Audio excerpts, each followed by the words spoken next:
لا حول ولا قوة إلا بالله العلي العظيم. أعوذ بالله السميع العليم من الشيطان اللعين الرجيم. بسم الله الرحمن الرحيم.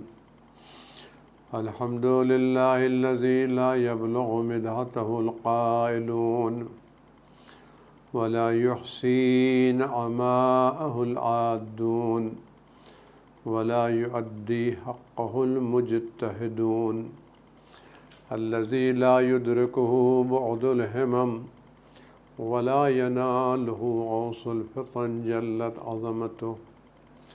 والصلاة والسلام والتحية والإكرام على البشير النذير السراج المنير الطهر الطاهر الدر الفاخر الألم الزاهر المنصور المؤيد الرسول المسدد سيدنا ونبينا بالقاسم محمد وعلى آله الطيبين الطاهرين المعصومين المظلومين الذين أذهب الله عنهم الرجس وطهرهم تطهيرا سيما على بقية الله في العالمين وخاتم أئمة المعصومين الكهف الحسين وغياث المستر المستكين ملجأ الهاربين وعصمة المعتصمين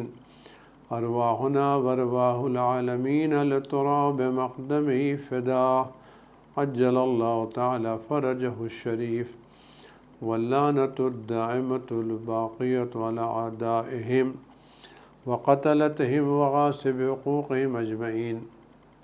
عزیزان گرامی، السلام علیکم ورحمۃ اللہ وبرکاتہ. خداوند عالم کے بارگاہ میں دست و دعا ہیں اور اس سے یہ التجا کرتے ہیں، درخواست کرتے ہیں کہ یہ جو ایام گزر گئے، خدا ان عزاداریوں کو، ان سوگواریوں کو، آنسوؤں کو، محنتوں کو جو اس ایام میں نصیب ہوئی، توفیقات نصیب ہوئی، خدا ان کو قبول کرے اور ان تمام عزاداری کو اہل بیت علیہ السلام سے رابطے کا ذریعہ قرار دے اور ہمارے دلوں کو اہل بیت علیہ السلام کی ولایت اور محبت سے منور رکھے اور زیادہ سے زیادہ ہمیں ان کے در سے وابستہ رہنے کی توفیقات عنایت فرمائے اور یہ سلسلہ نسل در نسل ہماری نسلوں میں صبح قیامت تک جاری و ساری رہے. اس سال جو حالات تھے اور جس طرح کی پابندیاں تھیں اور جس طرح وبائیں تھیں، ہم خداوند عالم کے شکر گزار ان تمام حالات میں بھی اس نے ہمیں عزاداری سید الشہداء علیہ السلام کی توفیق عطا فرمائی اور تمام پابندیوں کے باوجود ہم عزاداری سید الشہداء کر سکے. گھروں میں مجلسیں برپا کر گرچہ اس طرح سے پروگرام نہیں جیسے گزشتہ برس ہوا کرتے تھے اور کام ہوا کرتے تھے، لیکن پھر بھی یہ سال ہمارا خالی نہیں گیا.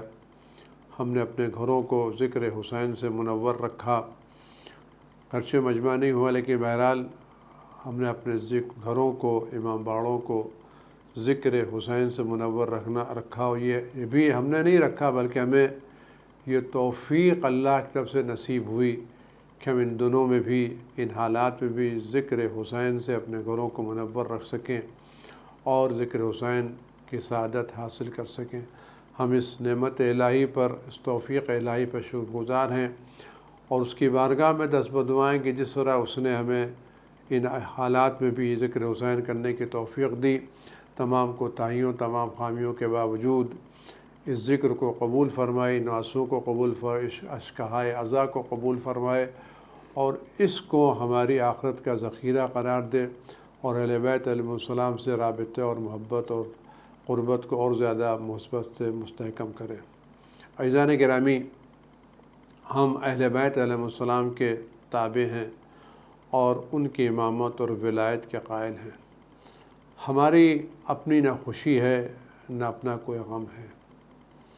اہل بیت علیہم کی روایتوں کے مطابق کہ ان کا کرم ہے کہ انہوں نے فرمایا کہ شیعتنا خلقوا من فاضل طینتنا، شیعہ ہماری ہی فاضل مٹی سے پیدا کیے گئے ہیں، جس مٹی سے ہم پیدا کیے گئے ہیں، جس چیز سے ہماری خلقت ہے اسی چیز سے ہمارے شیعوں کی بھی خلقت کی گئی ہے۔ البتہ جن چیز سے اہل بیت علیہ السلام کے ابدان مطہرہ اور پاکیزہ بدن بنائے گئے ہیں، اس مٹی کے کچھ حصے سے ہماری روحیں بنائی گئی ہیں، یعنی ہماری روحوں کا درجہ بہت زیادہ بڑھ بھی جائے تو خاک قدم اہل بیت سے زیادہ کا نہیں ہے۔ ہم صرف خاک قدم اہل بیت کی چند خاک کے ٹکڑوں سے، چند خاک کے ذروں سے ہمارا وجود بنایا گیا ہے، اور فرماتے ہیں کہ چونکہ وہ ہماری مٹی سے بنائے گئے، ہماری طینت سے بنائے گئے ہیں، لہذا وہ ہماری خوشی میں خوش ہوتے ہیں اور ہمارے غم میں غمزدہ ہوتے ہیں۔ یہ بہت بڑی سعادت ہے، یہ بہت بڑی سعادت ہے کہ ہمارے بدن کا میٹیریل، ہمارے بدن کے خصوصیات، چیزیں اہل بیت علیہ السلام کی طینت سے بنائی گئی ہیں۔ یہ وہ شرف ہے جس کو ہم تمام شرف سے بالا تر سمجھتے ہیں، یہ وہ بادشاہت ہے جو تمام بادشاہتوں سے بالا تر ہے، یہ وہ انعام ہے جو تمام انعامات سے بالا تر ہے۔ دنیا کا کوئی بھی انعام کتنا بھی بڑا ہو جائے وہ اہل بیت علیہ السلام کے خاک قدم کے برابر نہیں ہو سکتا۔ اہل بیت علیہ السلام کے خاک قدم تمام انعامات سے بالا تر و برتر ہے۔ ظاہر بات ہے کہ اللہ نے جو شرف دیا یہ بہت بڑا شرف ہے، اس شرف پر ہم جتنا شکر خدا کریں، سپاسگزاری کریں، سجدے کریں، اتنا کم ہے۔ اب تک چونکہ ایام غم تھے لہذا ہم نے غم منایا، اب چونکہ اہل بیت علیہ السلام 9 ربیع الاول کو مسکرائے ہیں اور انہوں نے خوشی کا اظہار فرمایا ہے، تو ہم بھی ان کی پیروی کرتے ہوئے خوشی منا رہے ہیں۔ اس دن کو انہوں نے نئے لباس پہننے کی تاکید کی ہے، لوگوں کے ساتھ احسانات کرنے کی تاکید کی ہے، عبادتوں کی تاکید کی ہے، تو ہم اس سلسلے میں خوشی منا رہے ہیں۔ تو ہماری خوشی بھی اہل بیت کی خوشی کی طرح ہے اور ہمارا غم بھی اہل بیت کے غم کی طرح ہے، لیکن عزیزان گرامی خوشی وہی خوشی ہے جو صاحب خوشی کے مرضی کے مطابق ہو۔ اگر ہم کسی کی برتھ ڈے پارٹی میں جا رہے ہیں اور ہم یا کسی کی شادی میں ہم شرکت کرنے کے لیے جا رہے ہیں اور اس کی خوشی میں شریک ہونے کے لیے چاہتے ہیں تو ہمیں کیا کرنا چاہیے؟ آیا ہم وہاں جائیں تو اس انداز سے جائیں جو صاحب خانہ اور صاحب خوشی کی خوشی کا سبب بنے، یا ہم اس انداز سے جائیں جو صاحب خانہ کی توہین کا سبب بنے، اس کی سبکی کا سبب بنے اور اس کے لیے ہم مشکل ایجاد کریں؟ کیا کرنا چاہیے؟ اگر ہم جا رہے ہیں اور وہاں اچھے خاصے لوگ آنے والے ہیں تو ہم کون سا لباس پہن کر کے جائیں؟ ہو سکتا ہے وہ اپنے گھر میں 3-4 پہن رہے ہوں، بنیان پہن رہے ہوں اور ہمیں یہ چیز اچھی لگ رہی ہو، لیکن کیا اگر ہم ایک عزت دار برتھ ڈے پارٹی میں ہم کو دعوت دی گئی ہے، ایک تقریب میں ہم کو دعوت دی گئی ہے اور ہمیں بلایا گیا ہے، تو اگر ہم وہاں جانے کے بعد بال بکھرائے ہوئے جائیں، بنیان اور 3-4 پہن کر کے جائیں، تو کیا ہم صاحب خانہ کی عزت کا سبب بنیں گے یا ہم صاحب خانہ کی عملی طور پر توہین کا سبب بنیں گے؟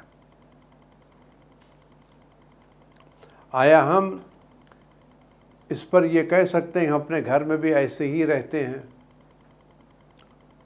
یا نہیں کہہ سکتے؟ آیا اس طرح سے ہمارا اس کے کیا جانا یا وہاں جانے کے بعد ایسی حرکتیں کرنا جو صاحب خانہ کی سبکی کا سبب بنے، اس کی توہین کا سبب بنے، وہاں جا کر کے غصہ کرنا، وہاں جا کر الٹے سیدھے الفاظ استعمال کرنا، دوسروں پر کمنٹس کرنا اور پوری محفل کو، پوری تقریب کو برباد کر دینا؟ آیا کیا واقعاً یہ انسانیت اور شرافت کا تقاضا ہے اور یہ صاحب خوشی کی خوشی میں اضافے کا سبب ہے یا اس کی خوشی کو خراب کرنے کا سبب ہے؟ آیا ہمارے اس فعل سے وہ صاحب خوشی جس نے ہم کو دعوت دی ہے وہ خوش ہوگا یا ناراض ہوگا؟ کیا کرے گا؟ آپ فیصلہ کریں، کیا کرے گا؟ وہ خوش ہوگا یا ناراض ہوگا؟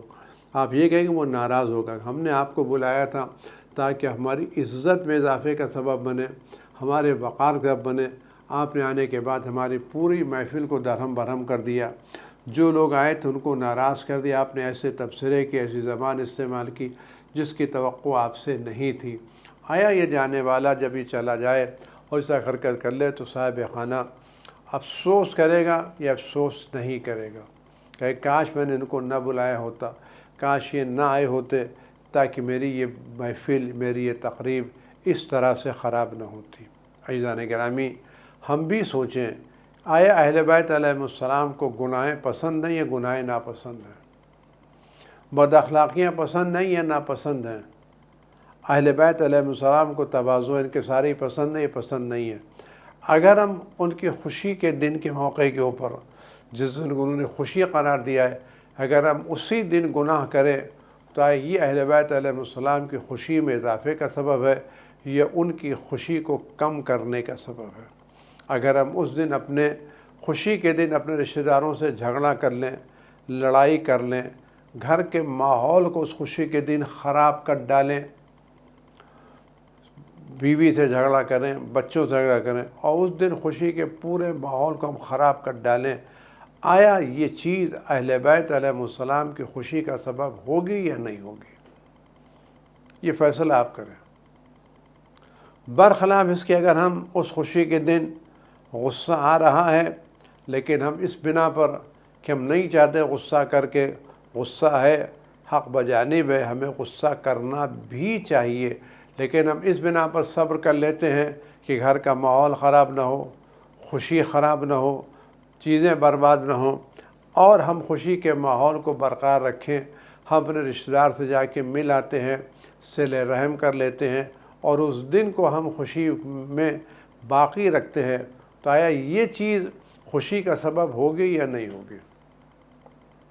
گناہ کا موقع ہے، ہم گناہ نہیں کرتے، صرف اس بنا پر نہیں کرتے کہ آج خوشی کا دن ہے، ہم اپنے عمل سے اہل بیت علیہ السلام کو تکلیف پہنچانا نہیں چاہتے۔ آج مہینوں کے بعد اہل بیت علیہ السلام کے لبوں پر مسکراہٹ آئی ہے، ہم ایسا کام نہیں کرنا چاہتے جس سے یہ مسکراہٹ پھر ختم ہو جائے اور یہ مسکراہٹ ایک غم میں تبدیل ہو جائے، کیونکہ یہ بات ہمارے ذہنوں میں رہنا چاہیے کہ ہمارا ہر عمل اہل بیت علیہ السلام کی خدمت پہ پیش ہوتا ہے، ہمارا کوئی عمل ایسا نہیں جس پر اہل بیت علیہ السلام کی نگاہیں نہ ہوں۔ تو اگر ہم خوشی کے موقع پر چاہتے ہیں کہ اہل بیت علیہ السلام کو خوش کریں تو اس طرح سے خوشی منائیں جو اہل بیت علیہ السلام نے خوشی منائی ہے، اور وہ خوشی کیا ہے؟ اطاعت کے ذریعے سے، فرما برداری کے ذریعے سے، صلہ رحم کے ذریعے سے، خوش اخلاقی کے ذریعے سے، گھر کے ماحول کو اچھا بنا کر ہمارے کیا کہ دن خوشی کا دن ہے تو خوشی کے دن صرف گھر میں اچھے پکوان کا نام نہیں کہ ہم اچھا پکوان پکا لیں، اچھی چیزیں پکا لیں، مٹھائیاں لے آئیں، نذر دے دیں، یہ بھی اظہار خوشی ہونا چاہیے، روایتوں میں خوشی ہونا چاہیے تاکہ پتہ تو چلے آج خوشی کا دن ہے۔ روایتیں کہ دیکھو تم جو خوشی کا کوئی دن ہو تو گھر میں کوئی ایسی چیز پکاؤ یا کوئی ایسی مٹھائی لے کر کے تاکہ گھر والے بچوں کو پتہ آج کیا ہوا جو ہمارے گھر میں یہ نئی چیز پکی ہے، کیا ہوا یہ گھر میں آج نئی چیز پکی ہے، آج یہ کھانے کا ذائقہ کیوں بدلا ہے، کیوں؟ اس لیے کہ یہ چیز بچوں کے ذہن میں یہ بات یاد رہے گی، ہمیں 9 ربیع الاول منانا ہے، ہمیں 17 ربیع الاول منانا، ہمارے گھر میں 17 ربیع الاول کو یہ چیز پکتی تھی۔ مسئلہ کھانے کا نہیں ہے، مسئلہ اس دن کو یاد رکھنے کا ہے۔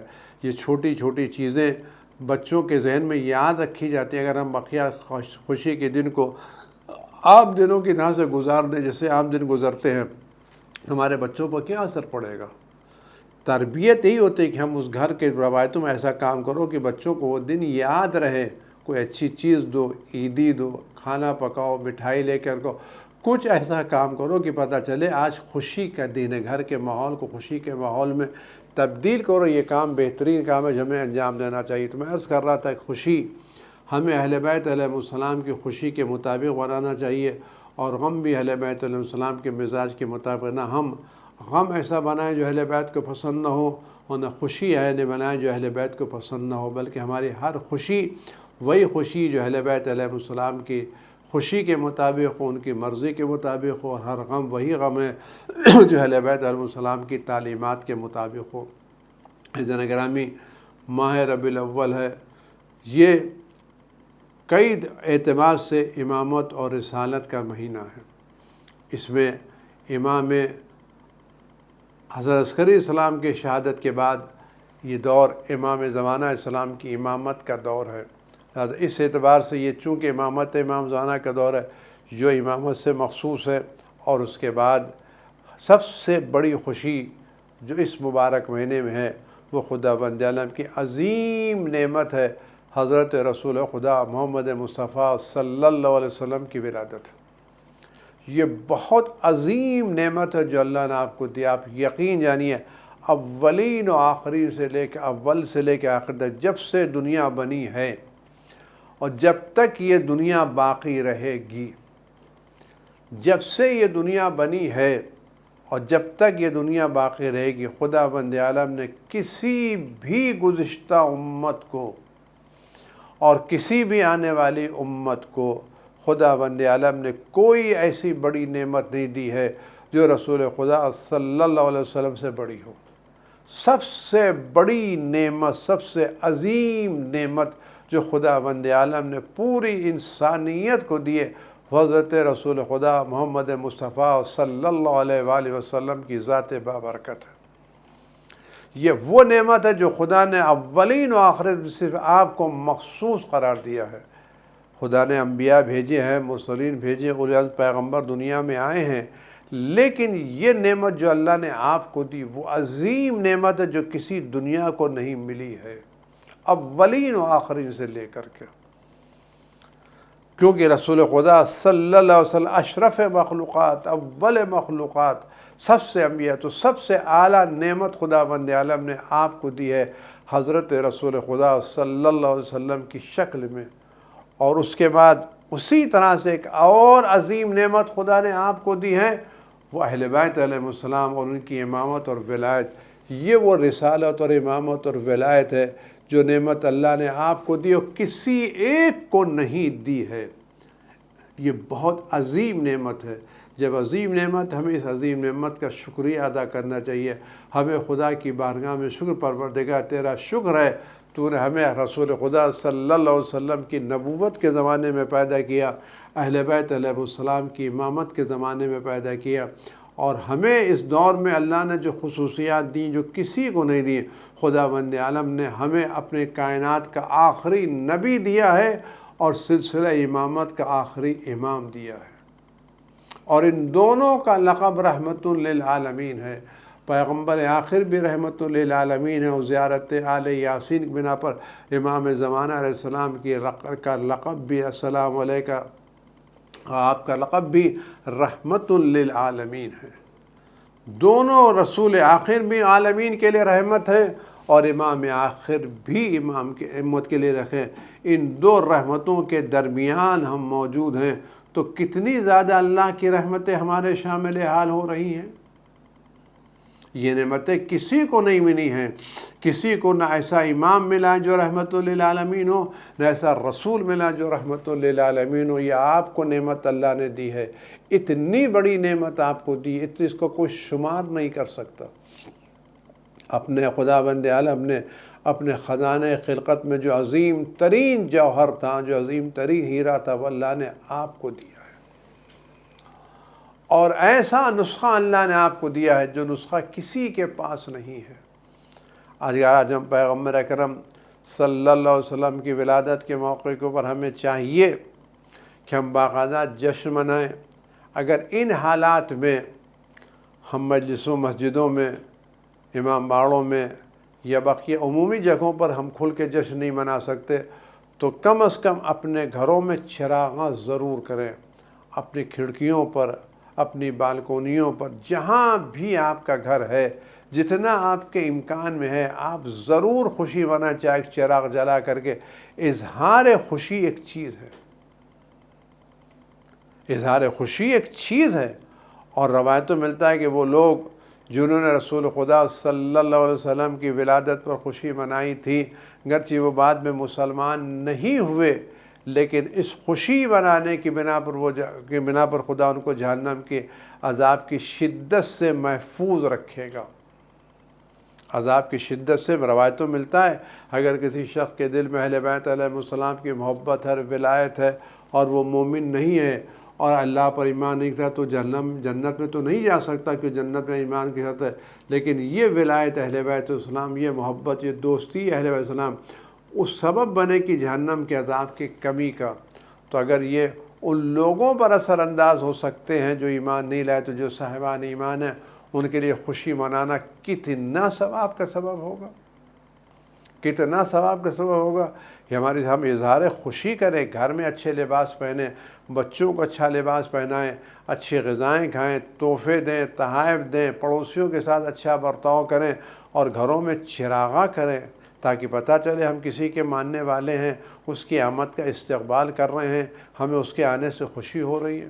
لیکن اسی کے ساتھ ساتھ ہماری ذمہ داری ہے کہ ہم جہاں خوشی منائیں اور جی بھر کے خوشی منائیں، وہ ہماری ذمہ داری ہے بھی ہم ان کی تعلیمات کو سمجھیں اور ان تعلیمات کو دوسروں تک پہنچانے کی کوشش کریں۔ آپ یقین جانیں، اس کو یقین جانیں کہ وہ نسخہ جو انسانیت کی زندگی کا سبب ہے، جو انسانیت کی عزت کا سبب ہے، جو آج بھی اس انسانیت کو نجات دے سکتا ہے، آج جو دنیا میں پریشانیاں ہیں، مصیبتیں ہیں، دہشتیں ہیں، قتل و غارت گری ہے، بد امنی ہے، ظلم ہے، جور ہے، عفتیں پامال ہو رہی ہیں، آرزوئیں پامال ہو رہی ہیں، زندگیاں ختم کی جا رہی ہیں، یہ جو ظلم و جور کا بازار گرم ہے اور ہر طرف ظلم و جور بڑھتا چلا جا رہا ہے، حکومتیں اس ظلم و جور کو روکنے میں، ان پر کنٹرول کرنے میں پوری طرح سے ناکام ہو رہی، ان کے بس میں نہیں آتا کس طرح سے اس جرائم کو روکا جا سکے۔ ایک کے بعد دوسرا جرم کے بعد دوسرا جرم، ایک عزت ایک بے آبروئی کے بعد دوسری بے آبروئی، ایک قتل کے بعد دوسرا قتل، آپ روزانہ دیکھیں ہوتا چلا جا رہا ہے۔ کوئی کسی سے عبرت نہیں لیتا، کوئی کسی سے سبق نہیں لیتا، حکومتیں بہانے بناتی، پوری طرح سے حکومتیں دنیا کی ناکام ہیں اس طرح کے جرائم کو، اس طرح کے مصائب کو، اس طرح کے مظالم کو کنٹرول کرنے کے لیے۔ سارے وسائل ان کے پاس موجود ہیں، ڈرون موجود ہے، سی سی کیمرے موجود ہیں، نہ معلوم کیا کیا موجود ہیں، ڈیٹیکٹ کرنے کے سارے چیزیں موجود ہیں، مجرم کو پکڑنے کے وسائل موجود ہیں، پکڑ لیتے ہیں، حالات کی تصویریں اتار لیتے ہیں، انٹرنیٹ سے لے لیتے ہیں، سیٹلائٹ سے لیتے ہیں، سب کچھ ہونے کے باوجود لیکن جرم ہے جو رکنے کا نام نہیں لیتا، ظلم ہے جو تھمتا نہیں، یہ ظلم ہے جو رکنے کا نام نہیں لیتا، جس جرم ہے جو تھمنے کا نام لے لیتا ہے۔ بڑھتے چلے جا رہے ہیں، عفت دریاں ہو رہی ہیں، آبروئیں پامال ہو رہی ہیں، قتل و غارت گری ہو رہا ہے۔ کیوں؟ اس لیے کہ ہم اس مرض کی وہ دوا نہیں دے رہے ہیں جو اس مرض کی واقعی دوا ہے۔ مرض بڑھتا گیا جو دوا کی، جیسے جیسے ہم دوائیں کرتے جا رہے ہیں، قانون لاتے جا رہے ہیں، سخت سے سخت قانون بناتے جا رہے ہیں، اتنا ہی جرائم اور مظالم میں اضافہ ہوتا چلا جا رہا ہے۔ اس کی دلیل یہ ہے کہ ہمارا جو نسخہ ہے، ہم نہ مرض کی صحیح تشخیص کر پائے ہیں اور نہ ہم اس مرض کی صحیح دوا جانتے ہیں۔ ہم جس کو دوا سمجھ رہے ہیں وہ زہر ہے،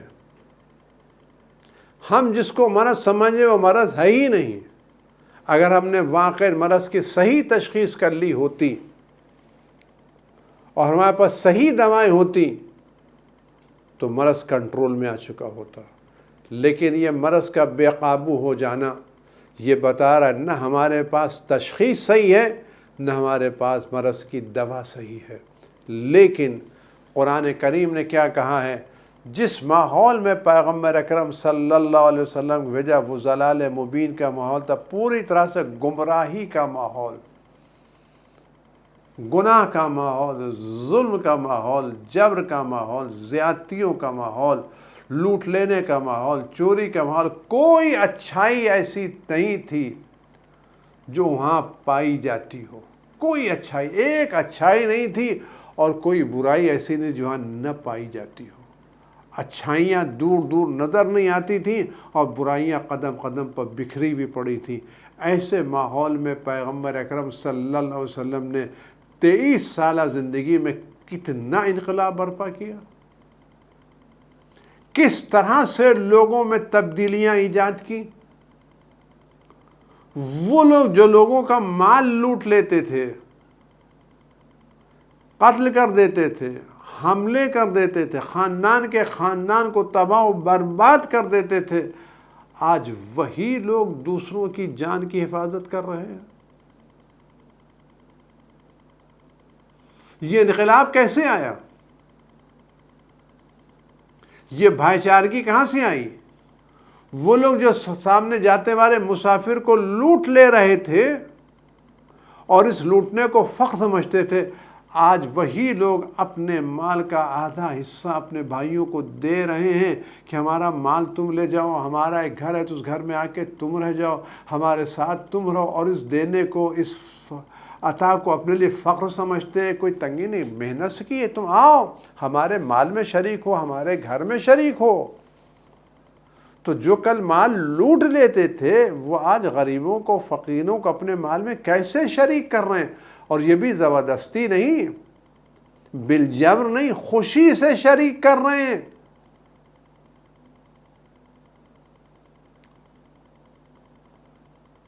ہنس کے شریک کر رہے ہیں، مسکرا کے شریک کر رہے ہیں۔ یہ کیوں؟ یہ انقلاب کیوں آیا؟ وہ لوگ جو ایک دوسرے کی عزتیں لوٹ لیتے تھے، آج وہ دوسروں کی عزتیں کیسے بچا رہے ہیں؟ یہ تعلیم کا اثر کس کا تھا؟ یہ پیغمبر اکرم کی تعلیم کا اثر تھا۔ اس تعلیم نے لوگوں کو بدل دیا تھا۔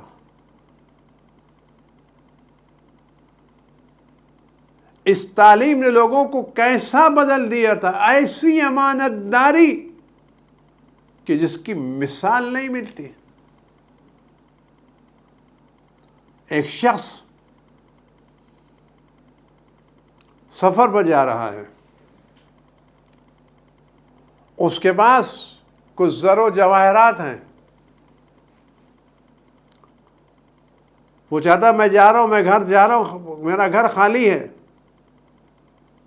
میں چاہتا ہوں یہ زر و جواہرات کے صندوق کسی کو دے دوں امانت کے طور کے اوپر، تاکہ جب میں سفر سے واپس آؤں تو میرے یہ زر و جواہرات، میری یہ امانتیں، میری یہ رقم مجھ کو مل جائے۔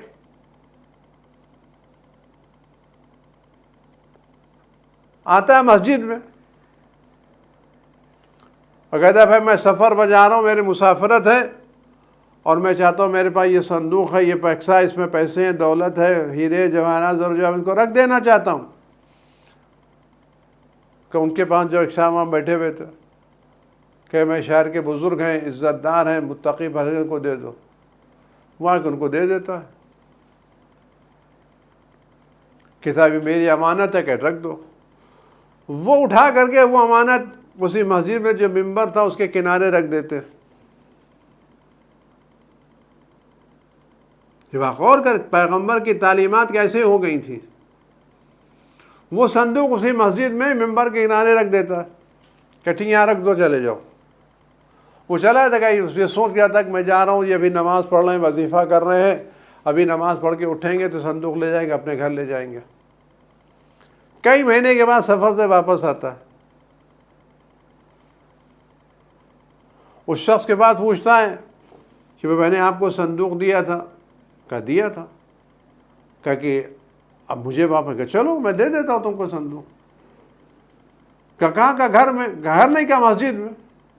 یہ سوچا تو میرا صندوق گھر میں جا کے رکھا گیا ہوگا، تالے میں رکھا گیا ہوگا، سیف میں رکھا ہوگا، وہ مسجد میں آتا ہے کہ چلو اسے جہاں تم نے دیا تھا میں وہی صندوق لا کے تم کو دوں گا۔ جو سمجھتا ہے کہ میں مسجد جاؤں گا تو سب کے سامنے باہر سے لا کے صندوق لا کے، وہ آتا ہے مسجد کا کہ وہ صندوق تمہارا وہ رکھا ہوا ہے، دیکھا کہ جہاں رکھا صندوق وہیں پڑا ہوا۔ کہا کیا ہوا؟ کہا ہمارے کیا کوئی چور نہیں ہے؟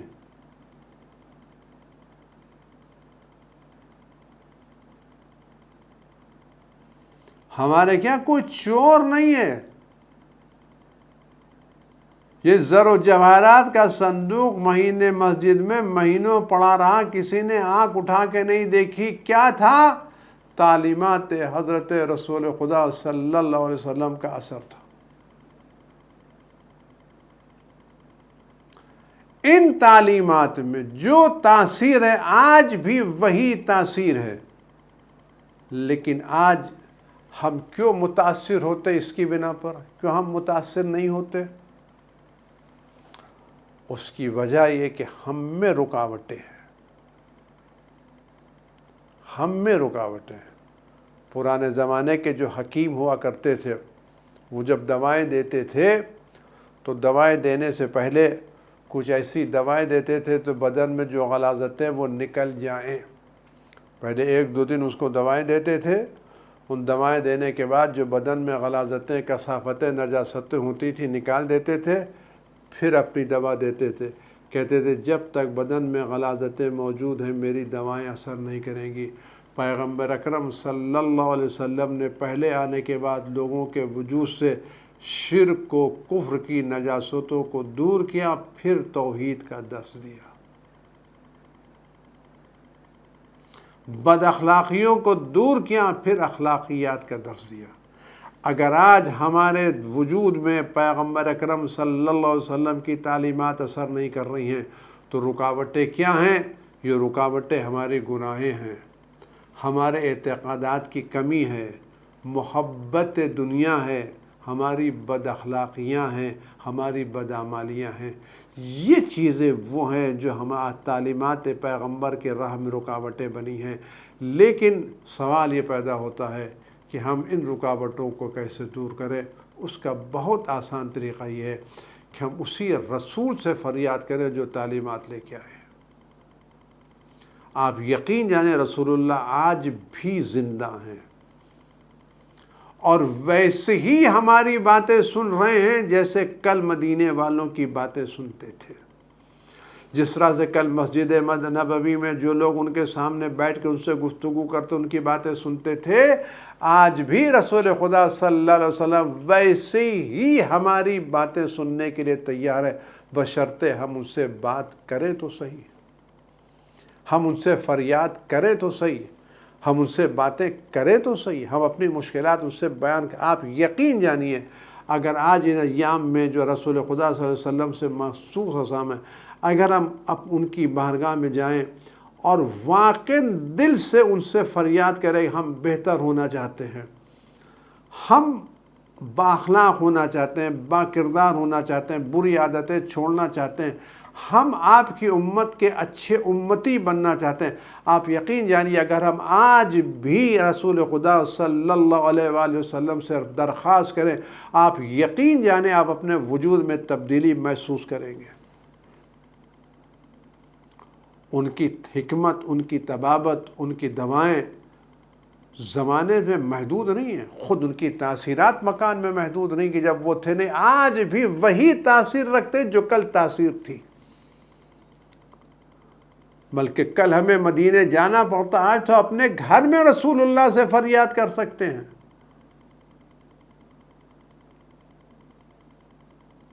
ہم فریاد کر سکتے اپنے بارے میں، اپنے اولاد کے بارے میں، اپنی چیزوں کے بارے میں ہم فریاد کریں، ان سے نماز کے بعد، نماز سے پہلے اپنی زبان ان سے گفتگو کریں۔ ہم نے رسول خدا کو چھوڑ دیا ہے، ہم نے ان کو فراموش کر دیا ہے، ہم اپنی زندگی میں ان کے اثرات کو محسوس نہیں کرتے۔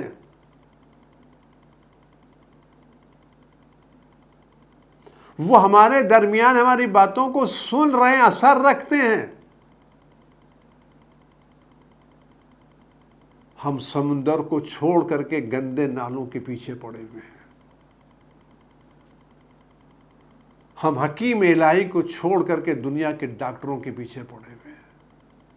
عزیزان گرامی، اگر آج بھی میں عرض کر رہا ہوں، اگر آج ہم اپنی اخلاقیات کے بارے میں، نہ اخلاق زندگی کی ہر مشکل کے بارے میں، ایمان کے بارے میں، عمل کے بارے میں، مزاج کے بارے میں، زبان کے بارے میں، جو کچھ ہے، اگر آج بھی ہم ان سے فریاد کریں تو وہ تاثیر رکھتے ہیں، لیکن ہم نے اس خزانہ الہی سے منہ موڑ لیا ہے۔ تو جو خزانے سے منہ موڑ لے اور فقیری اس کے ذمہ دار آ جائے تو خزانے کی کوتاہی ہے منہ موڑنے والے کی۔ اگر آج ہماری سوسائٹی میں بد اخلاقیاں ہیں تو وجہ کیا؟ ہم معلم اخلاق سے منہ موڑے ہوئے ہیں، ہم طبیب علی الاطلاق سے منہ موڑے ہوئے ہیں۔ آج بھی ہمارا کام یہی کہ ہم اس کی بارگاہ میں جائیں۔ عزیزان گرامی، ان ایام میں، ان دنوں میں جو رسول خدا صلی اللہ علیہ وسلم کے دن ہیں، ان کی ولادت کے دن ہے، خوشی کے دن ہے، پروردگار کی مسرت کے دن ہے، ہم ان دنوں میں طے کر لیں کہ ہم نماز کے بعد کوئی بھی نماز ہو، صبح کی نماز ہو، ظہر کی نماز ہو، ہم تھوڑی دیر بیٹھ کے اپنے رسول سے بات کریں گے، اپنے مسائل اپنے رسول کے رؤوف المومنین الرؤوف، قرآن کہتا ہے یہ پیغمبر مومنین میں رؤوف الرحیم ہیں۔ رؤوف الرحیم، جس کو خدا رؤوف الرحیم کرے وہ کتنا مہربان، آپ یقین جانیے پیغمبر اکرم صلی اللہ علیہ وسلم ہمارے حق میں ہمارے والدین سے ہزار لاکھوں کروڑوں گنا زیادہ مہربان ہیں۔ جس طرح ہمارے ایک آنسو پر ہمارے والدین کا دل نرم ہو جاتا ہے، ہماری ایک توسل سے، ایک فریاد سے رسول خدا کی عنایتیں ہمارے شامل ہو جائیں گی۔ آئیے اس موقع کے اوپر، ان مواضع کے اوپر اپنا دل رسول خدا کے حوالے کریں اور روزانہ ان سے فریاد کریں، اور ان فریادوں میں ایک فریاد ان کے فرزند کے ظہور کی دعا کریں۔ اگر ہم دنیا کی پریشانیوں سے عاجز آ چکے ہیں، دہشت گردیوں سے عاجز آ چکے ہیں، مظالم سے عاجز آ چکے ہیں، اور اس کا ایک علاج ان کے فرزند کا ظہور ہے، تو جہاں ہم اپنے مسائل بیان کریں، وہ ان دنوں کا واسطہ دے کر کے رسول خدا سے درخواست کریں کہ اللہ کی بارگاہ میں دعا کریں ان کے فرزند کا ظہور جلد از جلد ہو۔ اور جس دن رسول خدا ہاتھ اٹھا کے دعا کریں گے، مجھے امید ہے خدا ان کی دعا کو ضرور ضرور مستجاب کرے گا۔ خدا ہم سب کو توفیق عنایت فرمائے، ان خوشی کے دنوں میں اہل بیت کے مزاج کے مطابق خوشی انجام دے سکے، اور ہماری خوشیاں قبول ہوں، ہمارے نظام کا ظہور جلد ہم ان کے نوکروں میں، چاکروں میں، خدمت شکروں، یہ بلا جلد جلد دور ہو، تاکہ ہم لوگ براہ راست ایک دوسرے کے ساتھ نماز جمعہ قائم کر سکیں اور نماز جمعہ سے آپ سے مخاطب ہو سکیں۔ خدا ہم سب کو سلامت رکھے، آپ کو سلامت رکھے۔ والسلام علیکم ورحمۃ اللہ وبرکاتہ۔